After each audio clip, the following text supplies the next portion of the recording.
आज हम आपका परिचय कराने जा रहे हैं ग्वालियर मध्य प्रदेश से आदरणीय यतीन्द्र चतुर्वेदी जी से। यतीन्द्र चतुर्वेदी जी मूलतः ब्रजवासी हैं और 1978 से साहित्य जगत में अपनी सेवाएं दे रहे हैं।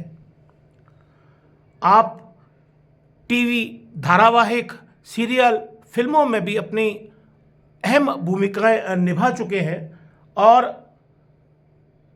हास्य कविता पर आपकी विशेष पकड़ है। तो सुनते हैं आदरणीय यतीन्द्र चतुर्वेदी जी को। नमस्कार, राधे राधे।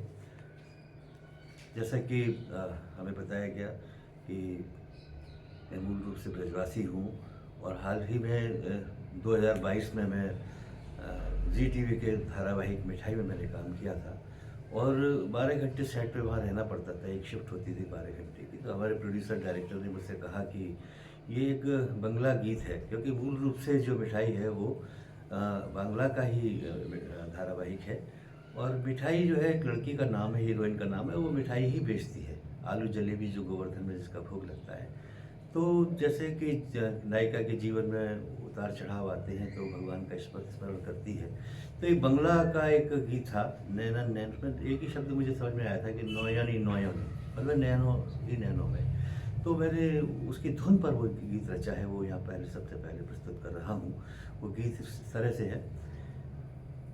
नैनन नैनन उर्वश्यो है मेरो प्यारो गोपाल, नैनन नैनन उर्वश्यो है मेरो प्यारो गोपाल, माखन मिश्री भोग पावे मेरो प्यारो गोपाल, नैनन नैनन उर्वश्यो है।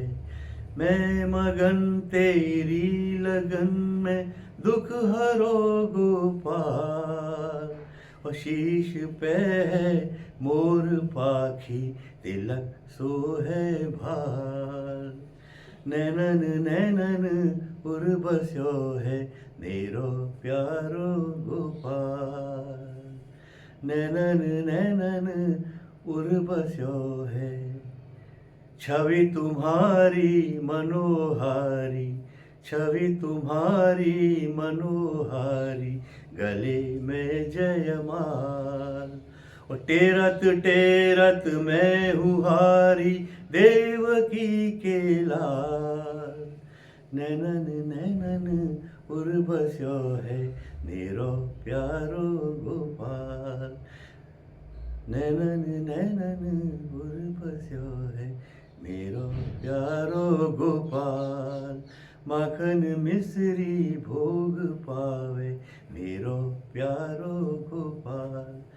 एक मैं अपने बारे में और बता दूं कि मैं आकाशवाणी में कार्यरत रहा हूँ, आकाशवाणी मथुरा, आकाशवाणी ग्वालियर और आकाशवाणी शिवपुरी में भी।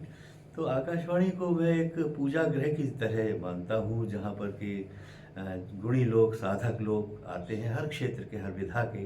जैसे हमारे आदरणीय मुरारी लाल गुप्ता जी की देश, इनकी मैंने बहुत रिकॉर्डिंग की है। तो जब जैसे पूजा गृह में रखे हुए लोहे की स्थिति होती है, लोहे के टुकड़े की स्थिति होती है कि वो चुंबक के संसर्ग में जब आता है, चुंबक के संसर्ग में, तो कहीं ना कहीं रगड़ खा के उस पर लोहे में भी वो चुंबकत्व मिल जाता है। तो ऐसे ही संसर्ग से जो कुछ मुझे गुण मिले हैं, मैं आपको एक गज़ल सुनाता हूँ। हमारे काजी तनवीर साहब जो पास ही रहते हैं वहाँ आकाशवाणी के पास, और हमारे अधीनस्थ रहे हैं मदन मोहन मिश्रा दानिश साहब। तो मैंने उनसे कहा कि भाई हमें भी गज़ल कहना सिखाओ। तो काजी साहब ने एक पंक्ति दी मुझे कि मैं कूजे में समंदर देखता हूँ, इसे आप लिखिए, समस्या पूर्ति जैसे होती है। तो मैंने कहा कि कूजे का तो मतलब, मैं ब्रजवासी था, मैंने कूजे को मतलब ही ना है वो पता, मैं कैसे लिखूँगा। बोले कूजे कहते हैं किसी जल के पात्र को। तो फिर मैंने कहा कि भाई मैं कूजे में क्यों देखूँ, मैं कतरे में क्यों ना देखूँ समंदर। तो बोले तुम कतरे में देखो, हंसी मजाक की बात थी, हास फरियाद।